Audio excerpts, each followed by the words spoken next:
VirginTrains arrived on Britain's railways in the late 1990s with a promise to do things differently. Flashier, faster, and far more customer-focused than anything most passengers had experienced before. Formally launched in March 1997, VirginTrains was part of the newly privatised railway system, operated by Virgin Rail Group, a joint venture between Richard Branson's Virgin Group and Stagecoach. The company took over the prestigious Intercity West Coast franchise, running long-distance services along the West Coast Main Line from London to Birmingham, Manchester, Liverpool, North Wales, and Scotland. At the time, the route was tired. Much of the rolling stock dated back to British Rail, journey times were slow, and reliability was poor. Virgin promised transformation, and at the heart of that promise was new technology. The centrepiece of Virgin's vision was the Class 390 Pendolino. These sleek, tilting electric trains were designed to take curves faster, reduce journey times, and finally bring the West Coast route into the modern age. Virgin even talked openly about 140 mph running, something Britain hadn't seen in regular service. But almost immediately, ambition collided with reality. The Pendolinos depended on a massive modernisation of the West Coast Main Line, overseen by Railtrack. That upgrade spiralled out of control. Costs ballooned from around £2 billion to nearly £10 billion. New signalling systems failed to mature, and deadlines slipped year after year. Railtrack itself collapsed, and its replacement Network Rail was forced to scale back the plans. The result was a compromise. Instead of 140 mph, the line remained capped at 125. Virgin had brand new trains, but not the infrastructure they had been promised. This had consequences. In the early 2000s, punctuality was poor, and public criticism was fierce. Delays, cancellations, and overcrowding damaged Virgin's reputation, and for a time, the operator became a lightning rod for everything people disliked about rail privatisation. Yet this was also a period of change. Under Chief Executive Chris Green, Virgin focused heavily on reliability and customer service. As the worst of the engineering chaos settled, performance steadily improved.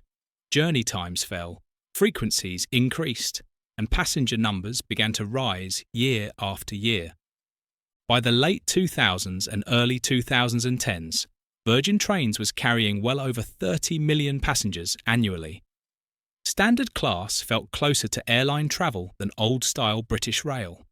Free Wi-Fi, at-seat catering, and bold branding helped redefine what long-distance rail travel could feel like in the UK.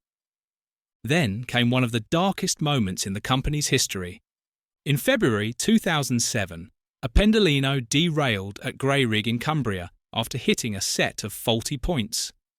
One passenger lost her life and dozens were injured. Network Rail accepted full responsibility, but the accident shook public confidence. At the same time, the Pendolino's crashworthiness was widely praised. The train held together, likely preventing far worse loss of life.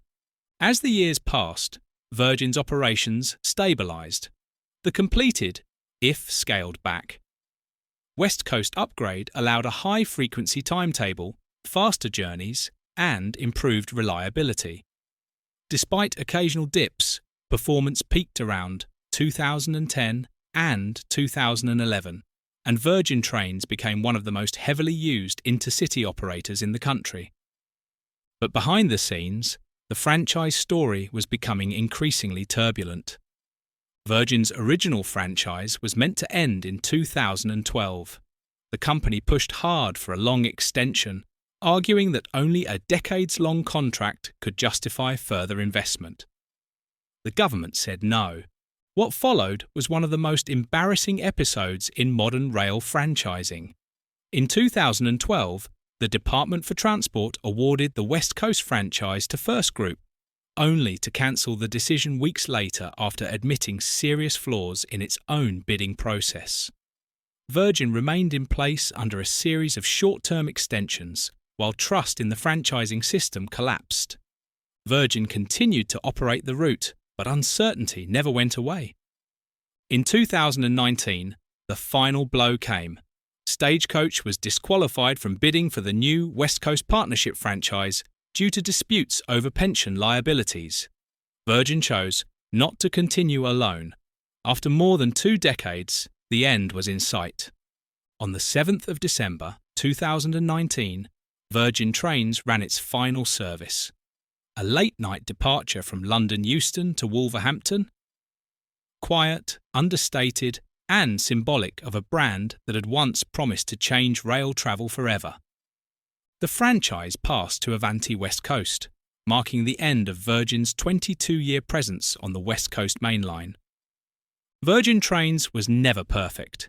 It suffered from over-ambition, infrastructure failures beyond its control, political chaos, and moments of genuine controversy.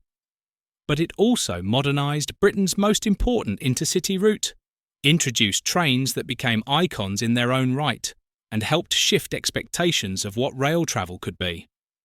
For better or worse, VirginTrains left a mark on British Railways, one that's still felt every time a Pendolino leans into a curve at speed.